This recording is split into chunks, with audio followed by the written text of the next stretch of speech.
Salut, c'est l'heure de ta vidéo JDS.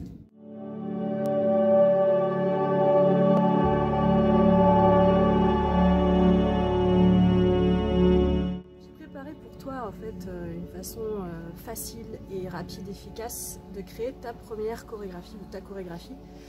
C'est vrai que si t'es comme moi et que t'as pas trop le temps en fait de t'occuper de toi-même, si t'as des élèves et que du coup tu mets plus l'accent sur leur choré à elles, ou tout simplement que t'as pas le temps pour X ou Y raison, et bien écoute, je vais te transmettre cette façon de chorégraphier qui à mon sens est assez rapide et efficace. Parce que quand t'as en fait voilà, t'as pas mal de solos à faire, etc. T'as envie quand même que ce soit bien, ne pas décevoir voilà, les personnes qui te suivent ou qui vont être présents, qui vont assister à la représentation, et donc du coup t'as envie de faire quelque chose de bien. Au fur et à mesure des années, moi je me sentais un petit peu voilà, je savais plus trop comment être efficace et donner le meilleur de moi-même.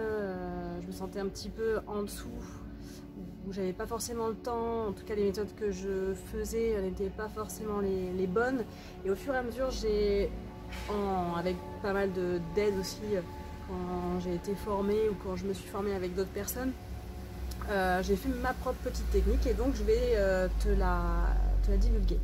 Donc ça va être sur plusieurs vidéos, je pense qu'on va en faire 4-5, et au bout de ces 4-5 vidéos, ça va être sur plusieurs semaines, tu vas pouvoir en fait, si tu suis bien pas à pas, tu vas pouvoir faire cette chorégraphie qui sera, je pense, authentique, efficace, de qualité,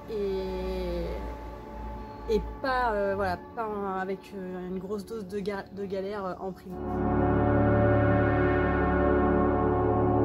Alors pour cette première vidéo, on va parler du choix de la musique.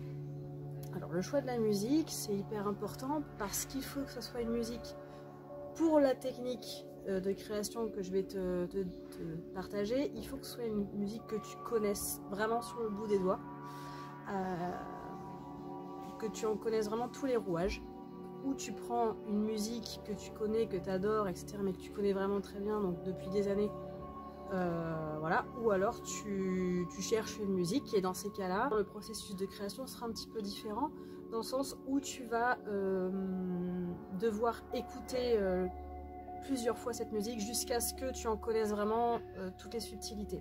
Le choix de la musique, c'est aussi en premier lieu quelque chose qui accroche dès le début. Il faut que ça t'accroche dès le départ, que tu sentes que ça te stimule l'oreille et que tu aies envie de bouger en fait sur cette musique. Je pense que le début d'une musique est vraiment très très important, voire primordial, voire la chose la plus importante en tout cas pour moi. Si moi elle me stimule, j'estime que ça va stimuler mon public.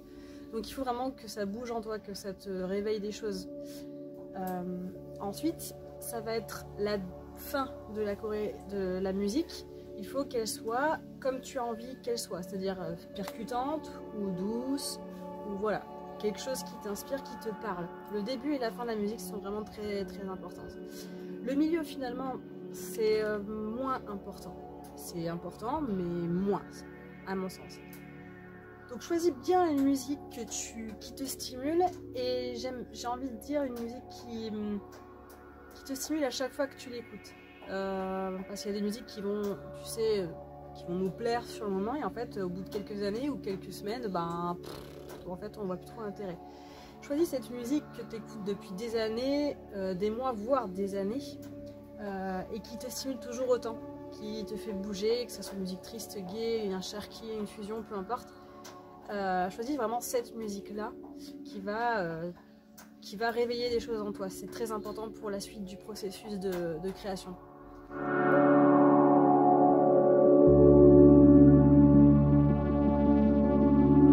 Donc là tu vas sur ton ordinateur, ok, et tu me sélectionnes toutes ces musiques là dont je t'ai parlé, c'est-à-dire avec un début, une fin accrocheuse, la musique en elle-même qui te parle, donc tu connais vraiment les rouages, que tu connais vraiment parfaitement sur le bout des doigts, que tu peux chanter, que tu peux, voilà.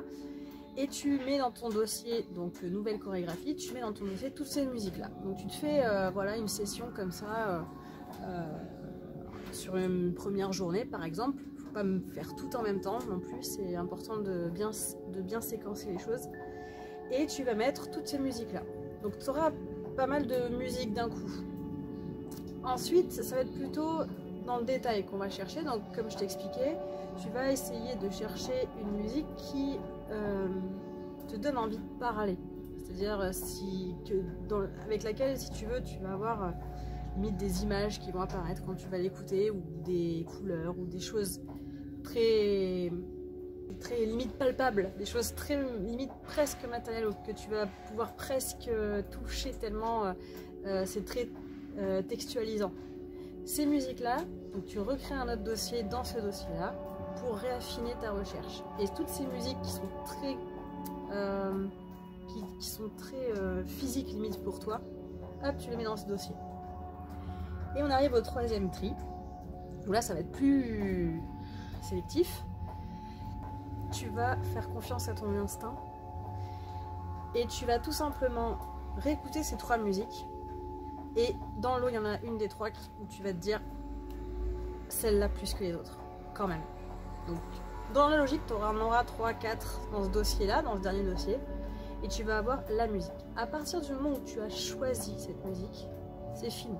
C'est-à-dire, tu ne changes plus d'avis, tu restes axé là-dessus.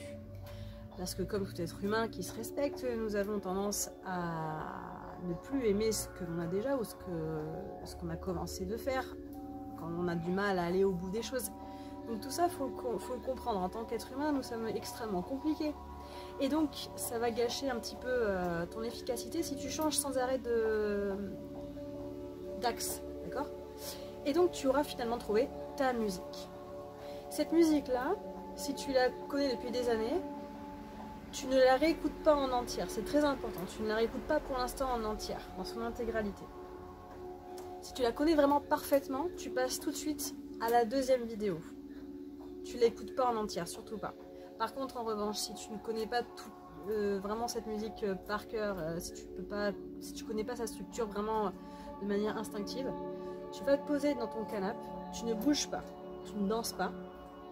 Par contre, tu fermes les yeux, tu mets ton casque, pour que ce soit vraiment un moment calme, et tu vas écouter cette musique 1, 2, 3 fois, jusqu'à ce que tu en comprennes bien tous les tenants et les aboutissants.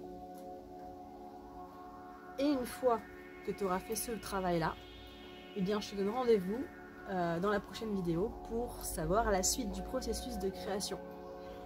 Bonne semaine!